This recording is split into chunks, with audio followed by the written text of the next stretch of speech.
اس لیے اس کا کچھ حکم بدلا ہوا ہوگا، اس لیے اس کو الگ سے بیان کر رہے ہیں۔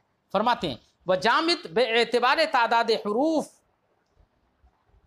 یا ثلاثی می باشد مجرد چون رجل و مزید فی چون حمار۔ فرماتے کہ اس میں جامد تعداد حروف کے اعتبار سے یا تو ثلاثی ہوگا اور آگے آ رہا ہے یا رباعی ہوگا۔ اگر ثلاثی ہو تو ثلاثی کی دو قسمیں تھیں بیٹا، مجرد یعنی 3 ہی حرف اصلی ہوں اور 3 حرف اصلی کے علاوہ کوئی حرف اس میں زائد نہ ہو تو وہ مجرد ہو جائے گا، ثلاثی مجرد۔ جیسے کہ رجل، تینوں حرف اصلی ہیں، کوئی حرف زائد بھی نہیں ہے تو ثلاثی مجرد ہو گیا۔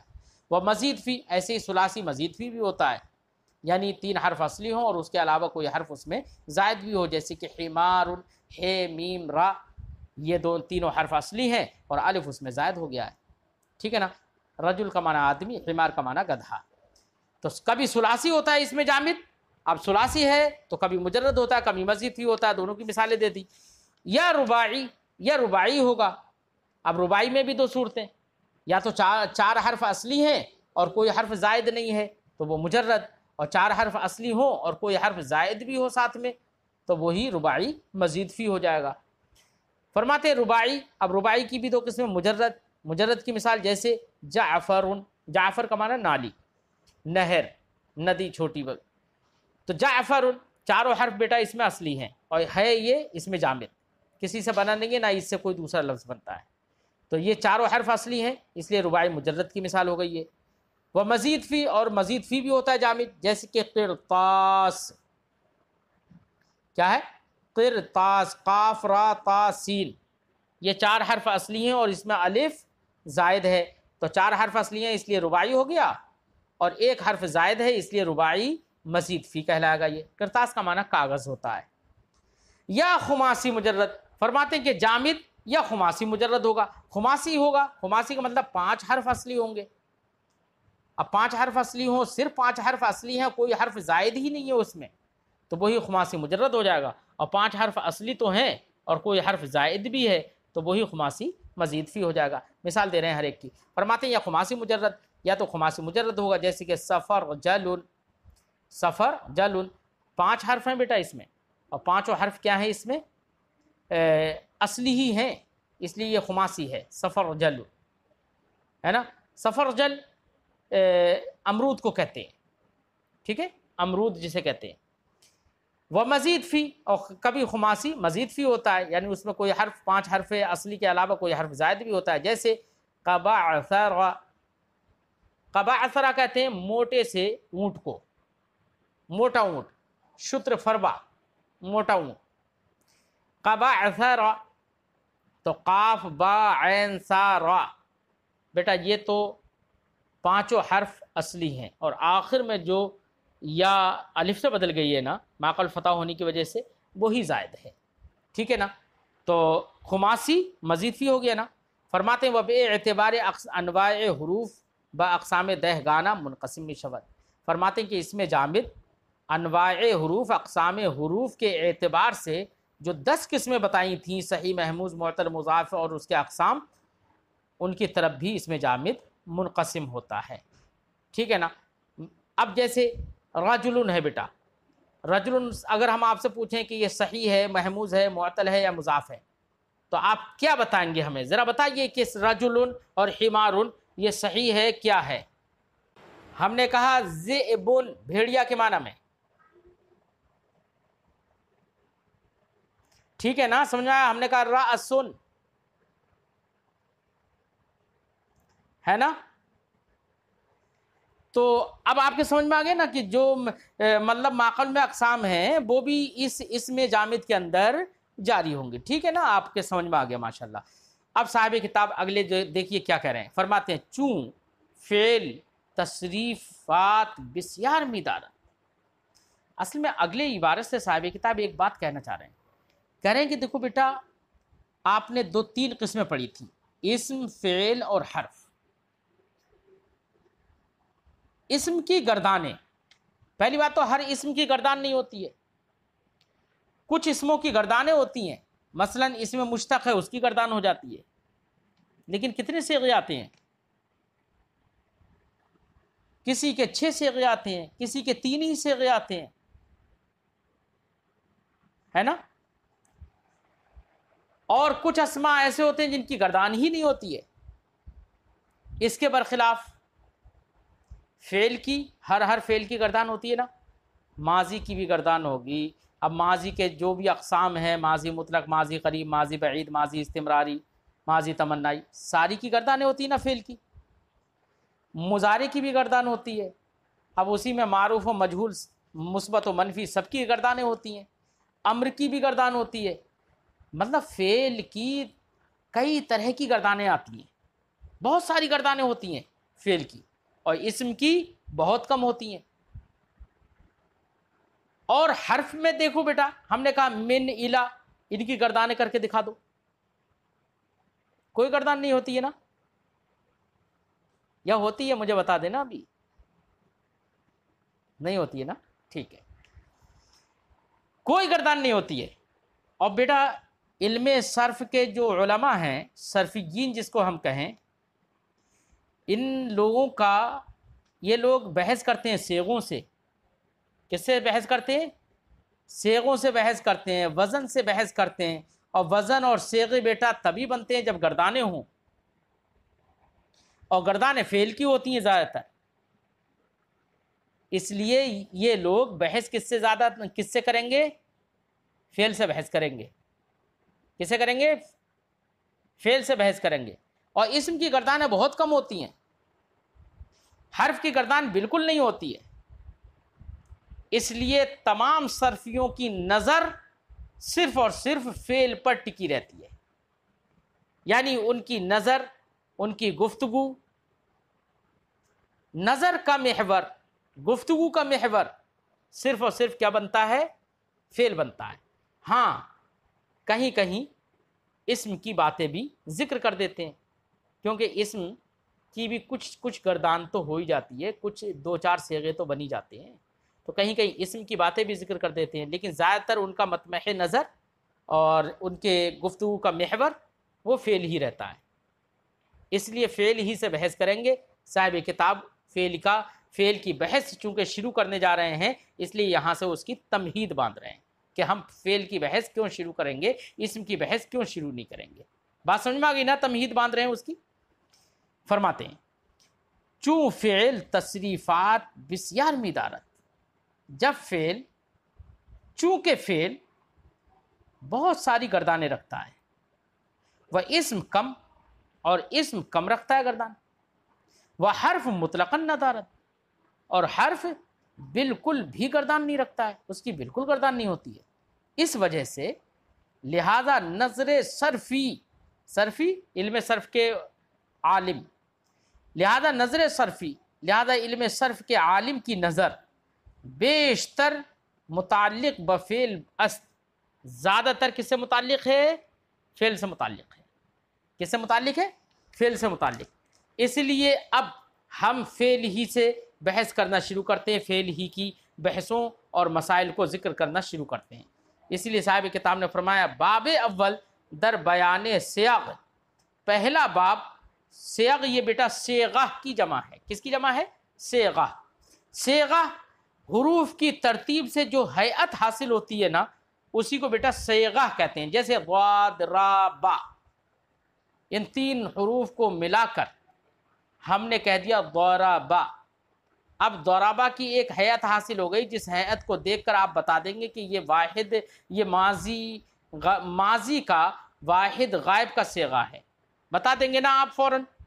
ایک ہیئت اس کی شکل و صورت جو بن جاتی ہے نا، اسی شکل و صورت کو دیکھ کر آپ بتا دیں گے کہ یہ واحد غائب کا صیغہ ہے، یہ واحد متکلم کا صیغہ ہے، یہ واحد حاضر کا صیغہ ہے. بتا دیں گے نا. یہ ماضی کا صیغہ ہے، یہ مضارع کا صیغہ ہے، یہ امر کا صیغہ ہے. ہیئت کو دیکھ کر بتا دیتے ہیں نا. اسی ہیئت، حروف کی ترتیب سے جو ہیئت حاصل ہوتی ہے، اسی ہیئت کو بیٹا کیا کہتے ہیں؟ صیغہ. صیغہ کی تعریف سمجھ میں آ گئی نا؟ فرماتے ہیں باب اول در بیان سیاغ، اسی صیغہ کی جمع ہے سیاغ. باب اول صیغوں کے بیان میں، مشتمل بر دو فصل. یہ باب اول دو فصلوں پر مشتمل ہے. فصل اول در گردان ہائے افعال. فصل اول افعال کی گردانوں کے بیان میں. فصل اول میں کیا بیان کریں گے؟ افعال کی گردانیں. اب افعال میں بیٹا فعل ماضی ہے، فعل مضارع ہے، اب اس کی قسمیں ہوں گی معروف، مجہول، مثبت، منفی، ہے نا. یہی تو گردانیں بیان کریں گے، انہی سب چیزوں کی گردان ذکر کر دیں گے. ٹھیک. اب فعل ماضی معروف، لیکن اگلے گردانے ہم انشاءاللہ اگلے سبق میں پڑھائیں گے. ٹھیک ہے بیٹا.